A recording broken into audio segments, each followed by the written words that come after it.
Welcome to the Salmon Runs YouTube. Enjoy the video. You start by verifying prerequisites and opening widgets. Make sure your Windows 11 build supports widgets and you're signed into a Microsoft account. Once done, press Win plus W or click the widget's icon on the taskbar to reveal the panel. This immediate action brings up existing cards so you can add new ones quickly. Don't linger in settings unless your build lacks widgets. Then update Windows and sign in, because widgets rely on your account to sync preferences and feed choices. Now you add and configure widgets. Click the plus Add Widgets button at the top of the panel. That opens the library. You select specific widgets, whether calendar, news, tasks, then click Add to place them on the panel.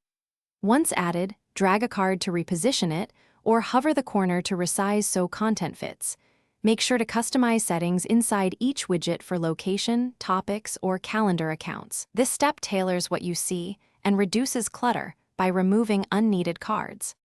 Finish by organizing and saving your layout.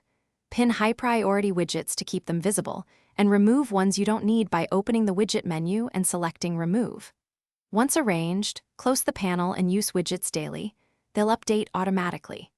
If content appears blank or stale, sign out and back into your Microsoft account first, and then restart Windows Explorer. Also confirm you have an internet connection. That single troubleshooting tip fixes most sync or display issues quickly, so make sure to try it. Thanks for watching.